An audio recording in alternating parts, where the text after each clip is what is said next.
What's going on, everybody? Welcome into another episode of the Lakers Outsiders podcast and stream. I am your host, Gary Kester, here with you as always. And joining me, as always, is my good pal, Honi Ahmadian.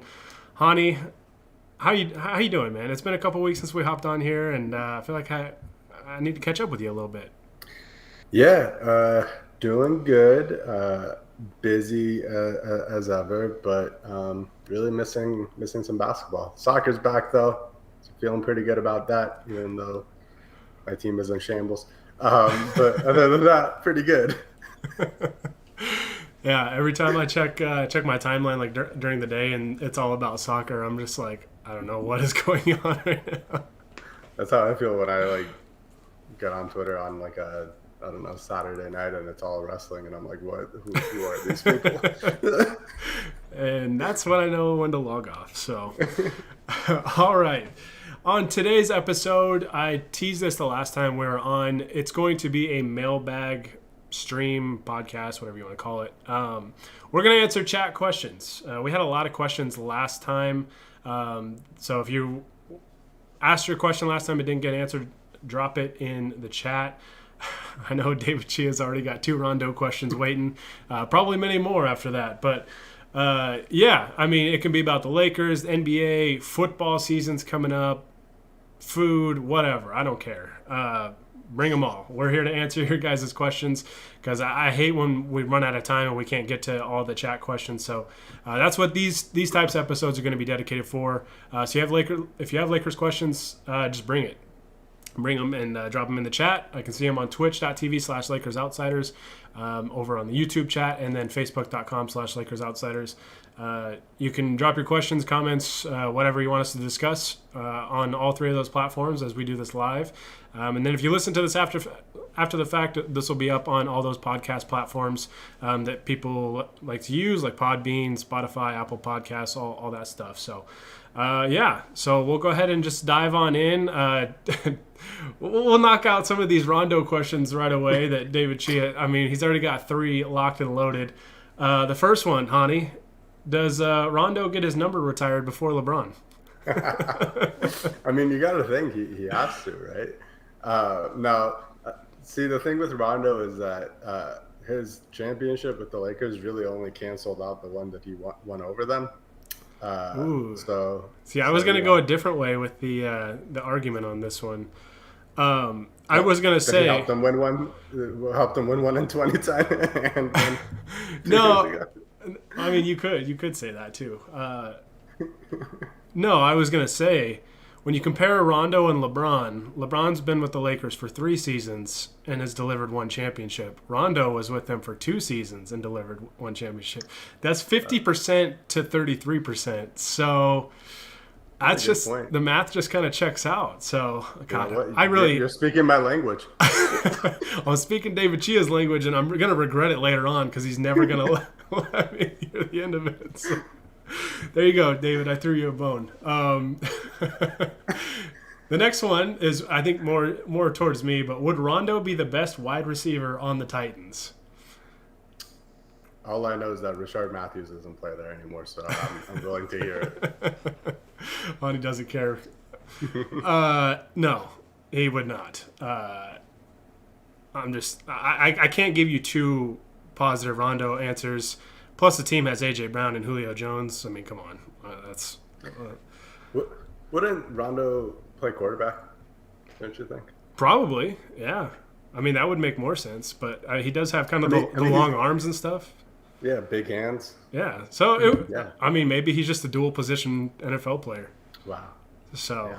I mean, LeBron could probably play wide receiver and tight end at the same time. So maybe he would just be like a great college quarterback, but let's say because of his complexion, all the pundits would say he should be turned into a wide receiver. I don't know. I'm just throwing some ideas out here.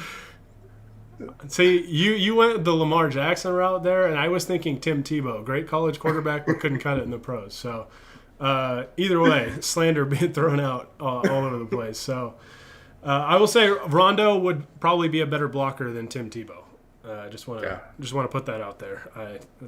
I don't even have any real issue with Tim Tebow except for the media coverage he gets, but some of those efforts were kind of hilarious. So, all right, the final Rondo question. Hopefully. so far. Should we rightfully make Rondo the largest caricature on the 2022 championship T-shirt? Damn, I wish I was wearing my 20 caricature T-shirt. I mean, the man does already have a pretty big head, so I guess it works, if the shoe fits or the hat, I suppose. Yeah, I'm not going to answer that one. I mean, obviously the largest one has to be Wayne Ellington, Tar Heel and Laker. Especially if he joins Danny Green, who was on the same team as Wayne Ellington at North Carolina that won in 2009 and then wins the title with the Lakers. I'll special order one that makes Wayne Ellington the biggest one, even if he doesn't play a whole lot. So, you know where my loyalties lie. So, all right, we're going to turn to a mailbag that we posted today on LakersOutsiders.com. So if you want to see the written version over there, Chris Walton did a great job answering some questions over there. We're going to kind of turn to it and break down our thoughts on it. But the first question was, who among the guards do you have as a chaser, considering Russ is mainly a point-of-attack defender? All right, so this is probably a pretty big area of weakness for the Lakers, I feel like. Last season they had KCP for that, or the last few seasons, KCP being sort of their main guy for that sort of role, but they also had guys like Alex Caruso, for example, who did a decent job of it. Dennis Schroeder, I feel like was okay at it, even though he was more of a point-of-attack defender. This season, it doesn't seem like there's anybody really out there that or on the roster so far, at least, that really fits that mold. Kendrick Nunn is a potential one just because he's kind of a speedy guard, but he is not a good defender. At least to this point in his career, he just has not really been focused enough or just aware enough to be a good defender. Obviously, that can get coached, and Frank Vogel's done a pretty great job of turning players that aren't necessarily known as great defenders into a great team defense. So potentially he could get something like that out of him. I did see Walt kind of brought this up, and I really sort of agreed with his justification for this of Wayne Ellington being a potential fit there. Ellington, to my knowledge, is a pretty decent defender, maybe not amazing at this stage of his career, but pretty solid. And offensively, that is the role that he plays, is the guy that is running around screens, getting dribble handoffs and trying to shoot threes. So theoretically, obviously this is way easier said than done. Theoretically, on defense, he should be sort of aware of the same sort of like movements and actions that create those sort of plays. So he could be a guy that, in my estimation, would be pretty decent at that for the Lakers. See, I'm of the belief that Russ isn't going to be strictly a point-of-attack defender. To me, I think he gets kind of a mixture of being like that off-ball and potentially could be kind of the chaser just because his conditioning is always so good. He's such a big, strong guard, an athletic freak. I think he could potentially fulfill that role at times. So I don't know if he'll be strictly a point-of-attack defender. For me personally, I think I would, if I had to pick, I would maybe go with Bazemore to be more of a point-of-attack defender right now. And we'll see how they fill out the rest of the roster. There's been rumors about possibly Avery Bradley coming back, and as a point-of-attack defender, he was really good 2 seasons ago for the Lakers. It was 2 seasons ago, though, and he is an older player, so you never really know what you're going to get there. But, I think it's going to be a by-committee thing. And the defensive stuff, I think, is going to be on the perimeter, I think is going to be a lot just about scheme and rotations and stuff like that.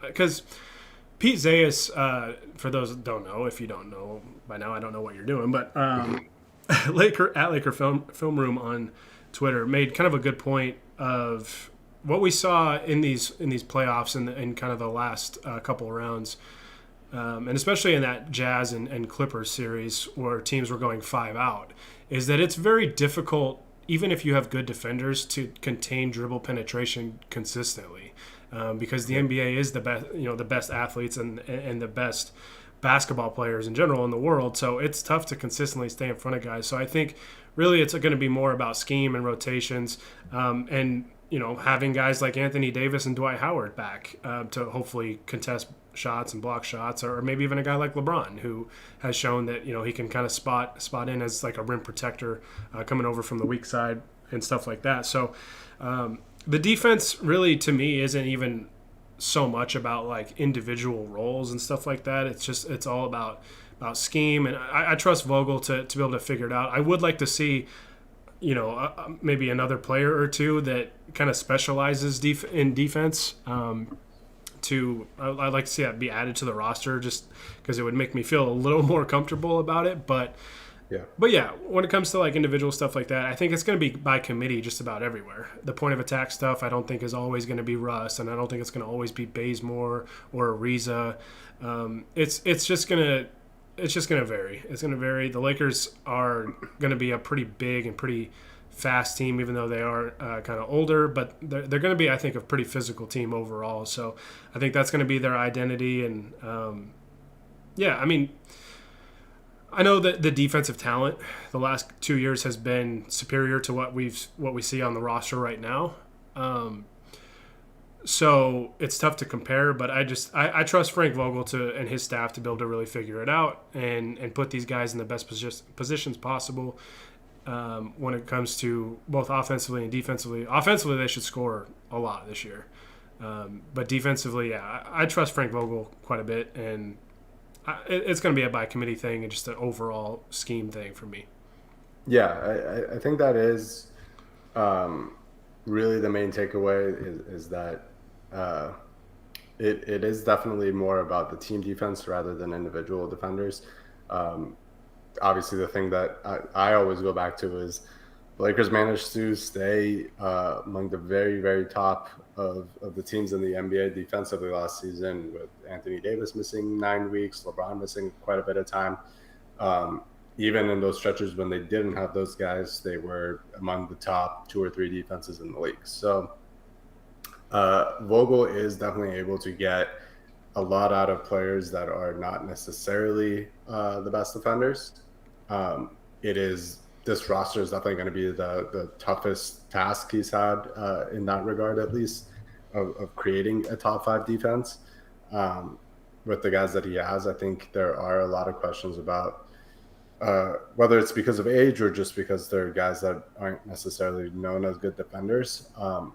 Even if it is more about the team defense, obviously having better defenders helps your team defense. So there's going to be a lot of, I think, adjustments of figuring out what players are good at what aspects of that defense and in what sort of lineups and configurations you can place them next to each other, so that overall you're having a pretty solid defensive lineup out there at all times. But yeah, like you said, I think having AD healthy is number one biggest thing. LeBron as well, another great help defender when he is trying. Obviously, regular season he might not always be at his peak, but I thought last season he, for the most part, was a great defender when he was healthy.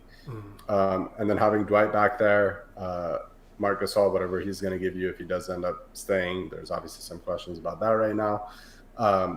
But at least in the paint, they should be pretty solid. So if the guys on the perimeter can do enough to really not make their bigs have to just be under constant pressure and try to prevent so many 3-pointers from going up, then I think there should still be, a top half of the league, at least defense just off of that. And then everything else above that is up to what Vogel can get out of them, really. Yeah, and the nice thing, too, is with the perimeter defense, because the defense is, for me, is just all the question marks are all about perimeter defense, because you have Anthony Davis back there, who to me is a top 2 defender in the NBA, and the other player is not Rudy Gobert. But yeah, if you even give up a lot of 3-pointers in a game, I think the main difference between this year's team and last year's team is if a team gets hot from the 3-point line, it was kind of a struggle for the Lakers to keep up with that. And we saw that with the Suns. The Suns got hot for stretches in that series, and the Lakers just didn't have the shooting to keep up, even though the Lakers were a very good defensive team with and without AD. But this year they've got so much more shooting that I think even if a team gets hot from the three-point line, you kind of almost counteract that by having shooting of your own. And I think that's going to be such a luxury to have on this team because, we always joke about the Laker curse and shooters and all that stuff. And Steph Curry had to be selfish and ruin my theory that, he could be the one to really test it. But, yeah, I think just having more shooting is, it's not defense, but it's just a way to kind of match a team that might get hot for a game, is that you've got capable three-point shooters that aren't going to, probably shoot 28% or whatever from the three-point line as a unit. So, yeah, I don't know. There's a lot of different moving parts, I think, when it comes to the perimeter defense question for this team. But, man, I don't know. I'm not overly worried about it in the regular season just because, a lot of teams nowadays don't play defense during the regular season. And the Lakers, I think, are just going to be able to score at an insane clip with the talent that they have that a lot of nights it just might not even matter. So I'm not overly concerned yet about the defense. I kind of want to see it all in motion first. Plus, there's a couple more roster spots that the Lakers can fill in there and potentially we don't know the rotation. We can theorize about it all we want, but we don't know what the rotation is going to look like. It could look very different with, say, a guy like Wesley Matthews is brought back. He could probably fit in there somewhere and knock somebody else out. So still a lot of questions about that. One thing that I kind of just sort of remembered, and I don't know if I might even be misremembering this, but the first season with LeBron and AD both in LA, what I sort of remember was a big talking point early on in the season as their defense kind of came out to a good start while their offense was sort of sputtering a little bit, was that, hey, it's going to take time to really learn how to play with each other offensively, but we can try our asses off defensively. Mm-hmm. And I think that sort of carried through the entire season, like that sort of mindset. And I could definitely see that happening again this year when you're bringing in a guy like Russ, who I think we all acknowledge is going to be an interesting fit with LeBron and AD, and there might be some clunky moments as they kind of learn how to play with each other. So if that same sort of attitude is brought into camp and between LeBron, AD, even Russ, whatever he can give you defensively and the role players, I think there's a decent chance that the ceiling of the team defensively is higher than we can really give it credit, given the pieces that are on there. Mm-hmm. If that is really the sort of like mindset that the team goes into the season with, is, hey, we're gonna really hammer home the defense right away as we're sort of learning how to play with each other offensively. Yeah, and I think that there's definitely some lineups that can piece together that could be good defensively, like in a close game. Maybe it's something like having, I don't know, maybe you go like Russ, Bazemore, Ariza, LeBron, and AD to mm-hmm. close the game, something like that. That probably gives you more than enough defense to be able to get some stops and still space the floor and score the basketball and do stuff in transition and all that stuff. So, that was just off the top of my head. So, we'll see what the final roster looks like. It's weird to me that there's still 3 open spots left. And we've all kind of made assumptions that certain players like Jared Dudley might be back or Wesley Matthews might be back, but they're still not back. So maybe that means they won't be back.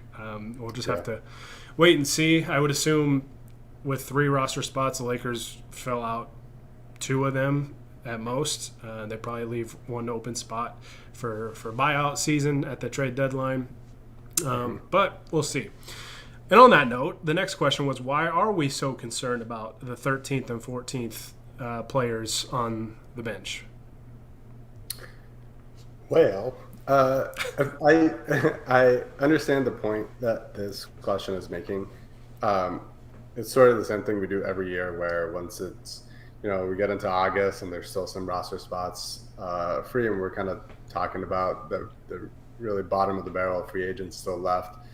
at what they can give the Lakers. And yes, theoretically, those players, they're still free agents for a reason, and more than likely aren't going to be huge contributors. But having said that, it doesn't mean that they 100% for certain won't be. I mean, even in this free agency class, obviously there's a comedy of errors that led to it, but Dennis Schroeder ended up getting signed to a team like a month after free agency started almost, on a very cheap deal. And, you know, for whatever Lakers fans think of him after the season, there's obviously a lot of off-court stuff as well. He's a good player. And, you know, if you can get a player, I don't think anybody else on the market is really as impactful as he is. But if you can get a player that can impact your team that way this late for cheap, then that's a win. Another guy I kind of look at is it's a little bit different, but the Lakers signed Markieff Morris, you know, on the buyout market, and he was a very, very crucial part to that playoff team that won the title, especially in the second round against the Rockets. He was probably the biggest reason why they could play small and still dominate inside with, you know, alongside AD and LeBron, obviously. But he was a really, really important part to that puzzle. And then the year after that, he was very much out of the rotation for the most part, or at least for certain parts of the season, because he just wasn't having that great of a year. So I think it's all about, you know, the situations and the circumstances. Every once in a while, you just really hit a home run with a guy that you bring in late that, yeah, on paper, he might be the 14th man on your rotation, but by the time the season starts, he might have won a spot over some of these other guys. And like we've been kind of hammering home, that there's a lot of question marks about the role players on this Lakers team, what they have left to give, if they're on the older side, how good they are, if they are the younger players like Nunn and Malik Monk, who haven't been on. I mean, Kendrick Nunn has been on a playoff team, but wasn't playing in the playoffs much. And Malik Monk wasn't playing much for a team that wasn't a playoff team. So there's quite a lot of question marks about everybody on this roster. So you want to maximize your chances of having the best players available to you. And so if the 14th player that they signed this season is that guy in 3 or 4 months, then that's, you know, kind of the reason why everybody talks about it so much. Yeah, and to me, I mean, just when it comes to like a championship roster, I think every spot is important in its own right. You know, I mean, people might joke about a guy like Jared Dudley, but like a guy like that has value in the locker room. And, you know, like when you go on these road trips, these long road trips as a team, that's a great opportunity for your team to build chemistry, and having a guy like Jared Dudley that brings the team together and has been through, you know, the ups and downs of the NBA and kind of done and seen it all. You know, having just, I mean, every player on the roster is important, you know, whether it's just a guy that plays hard in practice, that guys get to compete against on a daily basis, you know, whatever it is, I think it's all important. But, you know, especially on a championship team, because every year with championship teams, I mean, role players typically step up on championship runs. I mean, we saw it for years with the Lakers with Derek Fisher in 2 different eras, basically, having multiple big moments. Robert Horry obviously had some big moments, and, you know, during the 2020 championship run, I mean, multiple guys stepped up. KCP was really good. Alex Caruso was really good. Rondo was really good. I know David Chia is still in here, and he's still making comments about Rondo. By the way, David, I noticed that, thank you for the follow on Twitch, by the way, but were you holding off on that follow until we said nice things about Rondo? What was he was holding it hostage. What was going on there? He's going to take it away. But yeah, I mean, every spot I think is important because there's just so many examples of different players stepping up, random players stepping up sometimes in the playoffs. You know, I mean, the Cavs a couple years ago had Matthew Dellavedova step up and have some games where he was very helpful and stuff like that, you know. So I think it's just important to not just, you know, fill in a roster spot, which is kind of a random, like, whatever. I think every roster spot should have purpose and should be calculated. And so I think that's why, you know, there's a lot of value. Plus, I think that there's just room for, especially when you have a team that has kind of a couple pretty big question marks, looking at even some of those end of the bench roster spots, you might be able to say, hey, let's get a little bit of insurance in case this happens, or to address this kind of need, or whatever the case may be. So, plus, I think it's just fun to kind of speculate who's going to be on the team and get excited for it. It's peak off season, right? Like, we're at the point of the off season where I'm watching Ben Simmons videos pop up on Twitter about him shooting in an empty gym. Like, this happens every year. It's like a non-shooter hits a few threes in an empty gym with like a white wall as the shooting background, and everybody eats it up. So, and his defender is going over the screen. Yeah, you know what I mean? Like, we're just like peak off season at this point. So it's I don't know if it's something to fill the time, but for me, I think every roster spot's important, especially on more so just on a contending team.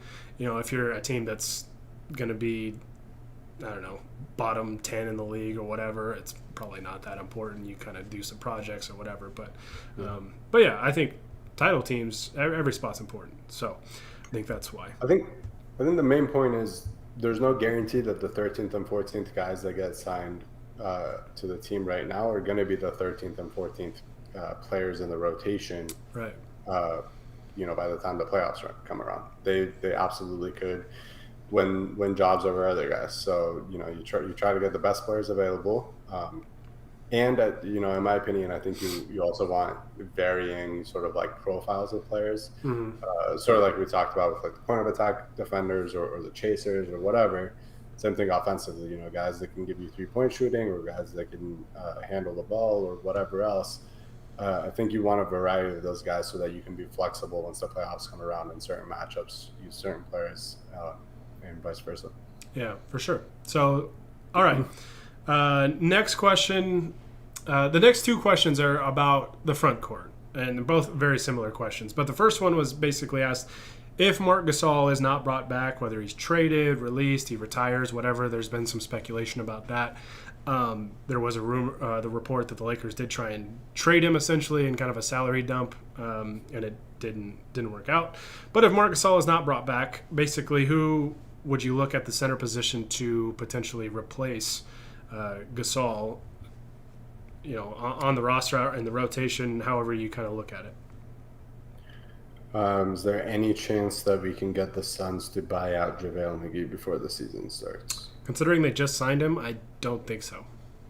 Are you sure? But I think that would really help this out. But that's another good example of what I was just saying on the last question of why every roster spot's important, because JaVale, during the playoff run, there were some games that he didn't play, and even the games he played, he'd get, that first shift in the first quarter to start the game, and then maybe first shift in the second quarter to start the game.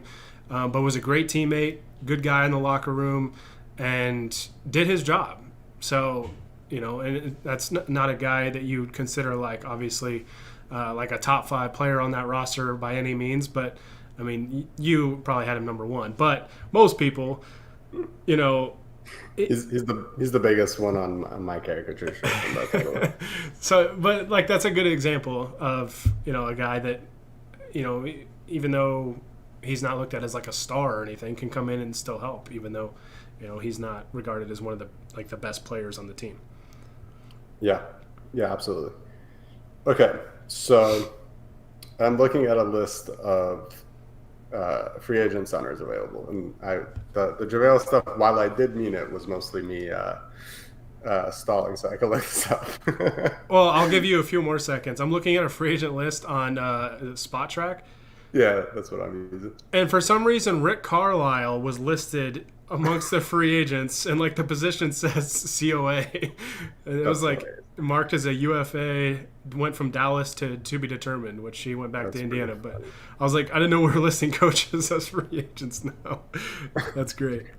So I guess I'll list off. There's not many according to Spot Track. I guess it depends on. I'm only looking at centers. There might be power forwards that you could play as centers. And their centers, here's the list. It's not a very long list, so I'm going to read them off. There's Aaron Baines, Ed Davis, Bismack Biyombo, Luke Cornett, Isaiah Hartenstein, Harry Giles, Demarcus Cousins, Jordan Bell, Reggie Perry, Devontae Cacok, Taco Fall, Johnny Hamilton, and Amita Brima. Um, okay, I got two answers. You can't take one of mine. You know who I'm gonna say. Well, uh, I just want Taco Fall because the Taco Tuesday material would be so funny. Okay, that's not who I was gonna say, but that is a good point. The other one, this might be who you wanted to say, just because. I mean, I adore him, and you might too. Ed Davis, I would love to have him back on the Lakers again. If we're doing the whole, just lean into the whole sign guys from like the 2013 Lakers or whatever season. Ed Davis is definitely one of my favorites. He fits the criteria. He's a former Laker. That Yeah, come on, man. absolutely one of my favorites. Favorite like mercenary Lakers of that era. I always feel like he's been undervalued throughout his entire career. Um, and he's a good shot blocker, good team defender. He's a little bit older now, but he's still a pretty good lob threat, I think, as well. Um, Not the strongest suit, so he's not going to be like a post-up defender, but that's what you got Dwight for, so not the biggest deal. So I'd super be into getting at Davis if Mark does end up leaving the team. Yeah, that was who I would pick, just because I mean we know what we're gonna get out of Ed Davis, plus Tar Heel, former Laker, like big soft spot. But yeah, I mean he's gonna come in as a defender, shot blocker, rim protector, all that stuff. So yeah, I think he'd be an ideal fit for that role. I also. I mean, I'm not gonna advocate for a Duke player, but Harry Giles is there and would be an interesting project, I think, to try and bring in. Injuries have just kind of really derailed his career because I mean he was like a top recruit coming out of high school and all that stuff. A lot of talent. It's just a matter of kind of can he stay on the floor and what could a guy like Phil Handy do with him? Could probably do some good things there. Biyombo would be interesting just because I think he kind of gives you. He could give you like some defense around the rim. I don't think he has very good hands, which is kind of problematic on a team with Russ and LeBron. So that would be less than ideal. Plus, he's not really like a floor spacer or anything like that. So could be an issue. I mean, maybe K-Cock is brought back just because he's young, fresh legs, familiar with the system and all that stuff. A little continuity there and whatnot. I wouldn't be surprised if they took a look at Cousins again. They brought him in one time, and injury kind of derailed that. But plus, AD loves him. LeBron seems to like him. I don't really know how Russ feels about Demarcus, but Demarcus at least will give you like that 3-point spacing from a big guy. I don't think he's particularly playable defensively, but I also think whoever you're signing like in that type of spot, you're not looking to play much in the playoffs anyways. Because I don't think maybe this is a hot take, but I don't think Marc Gasol's playable defensively in the playoffs anymore. And not to say they're the same as a defensive player because I think Gasol is a much better positional defender and has just a higher basketball IQ, and he'll probably be in like some of the right spots. But man, the Suns hunted him on the perimeter so much, and it was tough to watch. As much as he kind of he came in and provided at least one reliable 3-point threat for the Lakers. He was getting cooked on the other end of the floor, and at his age, he's a regular season player, and I would think the same thing about Demarcus Cousins. I just think, he'll provide some floor spacing and some more offense on a team that has plenty of it, but just would be tough to work around defensively. So. Yeah. I mean, there's a handful of options that I think could work, but I think of all those guys, I mean, you're not looking for like a playoff performer. You're looking for someone that can just kind of fill regular season minutes and makes AD not have to play the 5 as much, which I know he's going to probably play it more this year, but it's not like he's going to play at the 5 for 36 minutes a game. So yeah. Baines would have been an interesting one if it wasn't the injury concern. He's got that nerve damage thing and might not play at all this season. So if we go late into the season and it turns out that he gets cleared at some point, then I think he could be one to look at because it kind of gives you what Mark gives you, honestly, the 3-point shooting and just a big body to take blows from other centers. He could be interesting. He had a tough year last year, but I think he's probably better than he showed. Yeah. Yeah, it'll be interesting to see. I mean, for these, I mean, we'll answer the power forward question here in a second, but this kind of applies for both. When it comes to filling needs as a championship contending team, the buyout season at the trade deadline is always going to be a prime target for filling out your roster and bolstering some of your weak areas on the roster and everything like that. So maybe some of these guys that are on teams come available. Maybe we can make Honi really happy and Hassan Whiteside gets bought out. All right. I've had enough of this. Hey, at least I didn't say Enes Kanter. Oh, yeah. Which I'm pretty sure he's only contractually obligated to play for the Celtics or the Blazers at this point. Yeah. I think he's just going to alternate each year. It's like the two whitest cities in the NBA. It's like they had a divorce, and like 1 year you get Kanter, the next year we'll take him. It's hilarious how that guy's just bouncing back and forth between those teams. But yeah, so the buyout candidates could potentially be somebody to look at or something to look at. I don't really know. I'd have to look at it. I mean, it's pretty easy to kind of figure out who is a potential target. I mean, just look for expiring contracts on a bad team. Usually, it's kind of the recipe there. David said no Whiteside.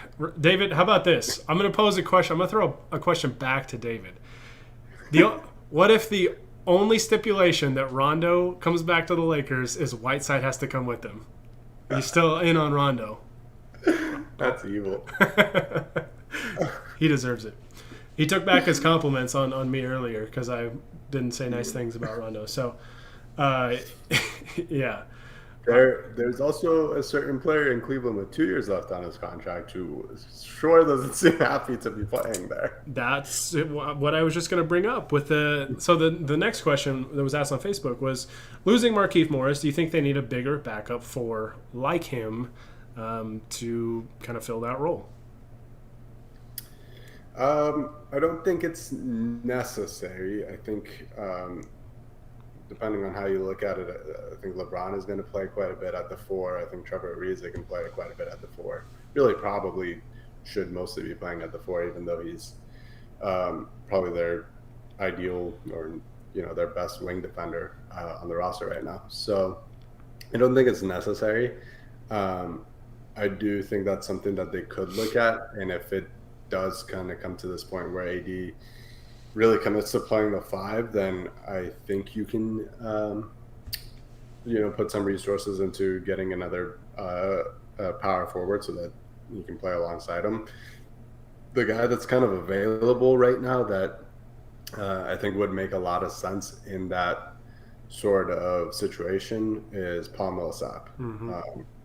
And Millsap, again, older guy. I don't want to say he's washed up, but certainly not, the great player that he was in Utah and Atlanta.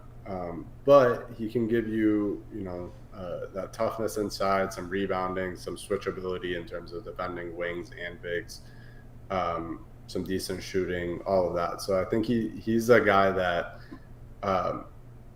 I've always been a fan of him, but I especially am a fan of him on really great teams because he is sort of versatile and flexible, and you can put him in different situations, and you pretty much know what you're going to get out of him every night.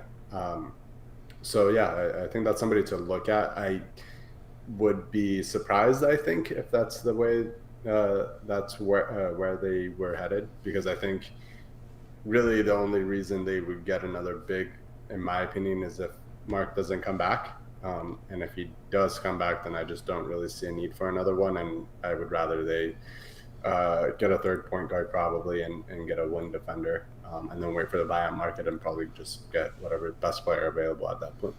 Yeah, I kind of wonder too if LeBron plays some small ball 5 on defense at times this year, just because you mentioned the 4 rotation. I mean, with LeBron, Ariza, and Carmelo Anthony, I don't know where you have minutes to play at the 4, in all honesty, because I think those guys are going to take up pretty much all of them. And Ariza will probably play some 3. LeBron will play some three. I think he'll play some spot minutes. I think with some small lineups at the 5 and stuff like that. Especially, I think you can do that a little bit more now with Russ, where LeBron isn't like your point guard essentially. There's times he can move off the ball and stuff like that. So I think they can be a little flexible with the lineups, but. Yeah, I mean, the two like power forwards I would have looked at are the guys you mentioned in Kevin Love and Paul Millsap, just because Millsap's a big physical guy that can also kind of space the floor, and like you said, you know what you're going to get out of him. Kevin Love is a guy that maybe, I mean, we see it I think every year now where a disgruntled veteran on a bad team gets out of there and then goes and latches onto a contender, and all of a sudden they are pretty good again. So I could see that with Kevin Love, just because being unhappy in Cleveland, I think, is an understatement at this point. Like, he is publicly making it known that he's just not very very happy there. So maybe if he gets out and reunites with his buddy LeBron, maybe things start to click into place for him. So I would think any big that they add, like you said, Honey, is if Marc Gasol isn't on the roster. And I think at that point it would have to be a big that can play the 5 and provide at least some support at that position. Yeah. Another interesting name, though, I think it is unlikely because I think some team will probably pay him a little bit more money than just a veteran minimum, is Lauri Markkanen. And I really am not the biggest fan of his, but as a sort of like buy low, high ceiling, like what can you get from him sort of guy, I could see it. And he's definitely a dude who can space the floor. Shot 40% from 3 last year. He's a 37% shooter for his career. Decent rebounder, doesn't really do a whole lot else. So, I could see him as an option, but like I said, I think some team will probably either give him like a taxpayer mid-level or something, or work out a sort of like sign and trade or something like that, just so you can get a little bit more money. Instead of minimum. Yeah, it's always tricky with those restricted free agents and all that whole mess. I was really hoping the Lakers could have snagged Jeff Green, which I think I've been saying for like 3 years now, but he was like legitimately pretty good. He's been pretty good, but I thought he was actually pretty good with Brooklyn last year, but he went to Denver, which I thought was a good pickup for them. So, it's pretty it's kind of a tough market. I mean, at this point in the season, or the off season, it's it is what it is. There's most rosters are pretty full, so what you're getting now, and I think the power forward position isn't something that really needs to be addressed. I mean, I think I really liked Markieff Morris, but I understood not bringing him back just because when you have LeBron, Carmelo, and Ariza, you're basically like, where do you play him, right? Like, so yeah, I understood that one. I completely forgot about Melo when we were talking about this. Yeah, he's the backup for it. Like, yeah, there's not a whole lot of minutes to go around there. Exactly. So, yeah, I mean, I'm not overly concerned about it. I think the front court to me is pretty solid right now. It's more just about maybe bolstering the perimeter defense a little bit. If you can get a guy that is at least a respectable shooter. I still really want Wesley Matthews back. I mean, I'm just a big fan of his in general, and I want the Lakers to be the team that gets him a ring because I think he deserves a ring. And I think it would be really cool if he got one with the Lakers. So, all right, I got to catch up to David's comments. He took back his compliments. After the no Whiteside, he said he would take Whiteside only if we get to cut him immediately after Rondo signs. That's not how the hypothetical works. I mean, I'm looking for loopholes. The loophole is shut down. David asked about a third point guard. I don't. All he said was a third point guard. David, can you elaborate more on that?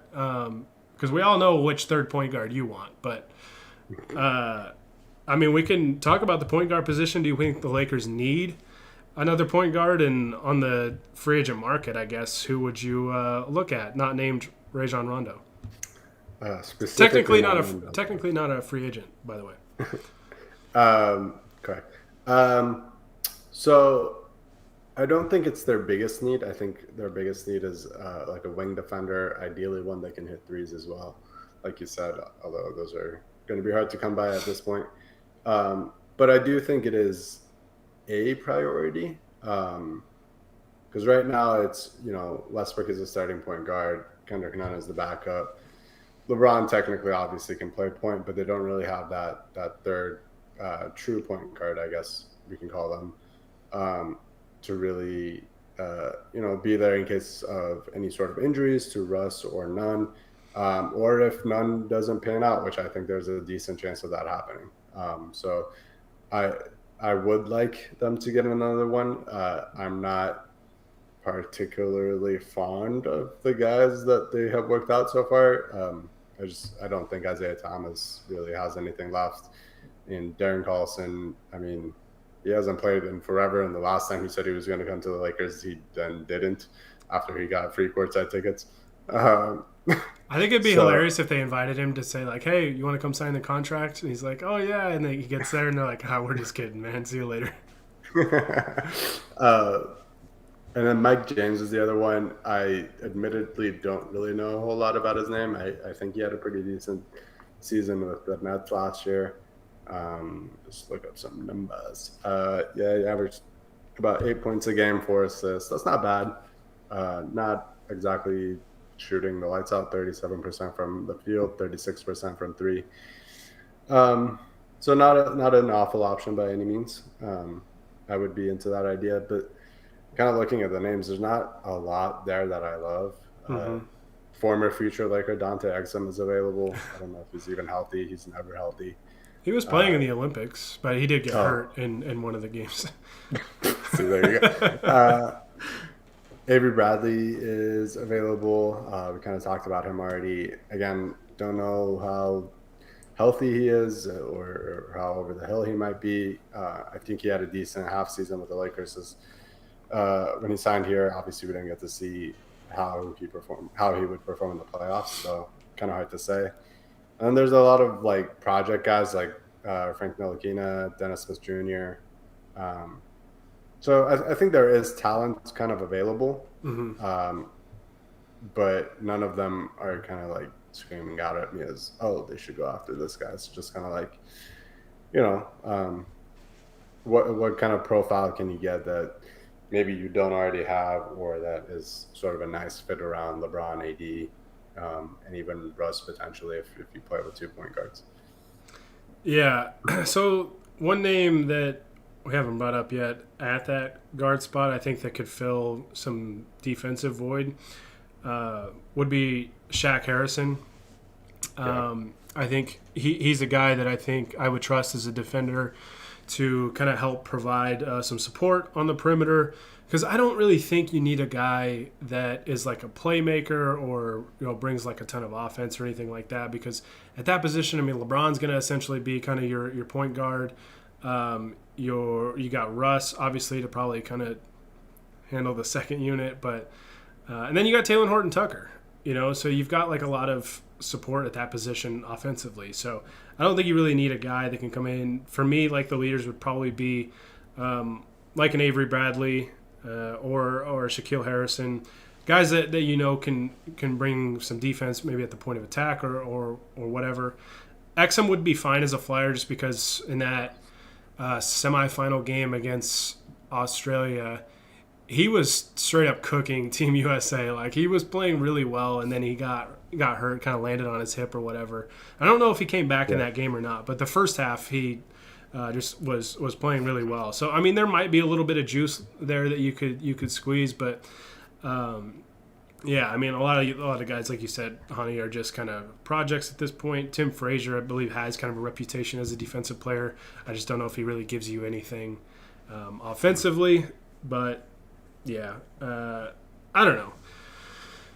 It'll be interesting, but I don't think they really need a guy that you can really focus on offensively at that spot, just because between LeBron, THT, and Russ, I think you're going to have plenty of like offensive creation at kind of that lead initiator spot. Yeah, I would agree with that. I think a defender or a 3-point shooter is probably what you would kind of want out of that spot. Yeah. Or both, ideally. Yeah, both. Both is good. I think more guys that are both good offensively and defensively should be available as free agents for the Lakers right now. It's very selfish of the other teams to not just let those players remain free agents until the Lakers officially decide. And only for the Lakers. It should be sort of like payment for the Lakers subsidizing the league, basically, with their luxury tax payments. Yeah, I mean, the Lakers bring in the bacon, so allow the Lakers to get all the best players. Like you're going to put the Lakers on on national TV for half their games and rake in that money. Well, then get them all the good players. That's how you get a even bigger TV deal when the current one expires. Is you just let it's just smart business. The Lakers should just look like Team USA every year. I'm going to go on Shark Tank and pitch this to Mark Cuban and the other guys who aren't related to the NBA. But I would love to get on that show with you lie about like the idea you have and they're like, oh, sure, yeah, we'll get you on. And then you just go in there and just look at Mark straight in the face and go, you should trade Luka Doncic to the Lakers. I thought you were going to say amnesty that because I would also love to do that. That too. You just have like a board that just says amnesty that, and then you just tell them, hey, trade Luka to the Lakers. Okay, see it, and then just, okay, see you later. So that'd be perfect. Oh, David's going nuts for Luka. David, it's Luka or Rondo? You have to pick one or the other. You can't have both. David, we love you. We really do. But you do need an intervention about this Rondo business. Honestly. Just imagine when Zubac's contract eventually runs out. Oh my goodness, he's gonna lose it. So that was all the questions. I got David excited about Zoo, but yeah, that was all the questions that we've got so far. Which that was a very quick hour or so that we just managed to kill. So we can cut it off there. We'll do future episodes like this. So if you guys have future questions, I'm sure it'll probably be there will be a lot more questions later on, like when the regular season is approaching and we get to see the product on the court and stuff like that. So, but this was fun, man. I always enjoy answering your guys' questions and just you guys giving us topics to talk about. And it's always fun. It's always fun. I always kind of like doing the impromptu stuff and I always have a blast. So,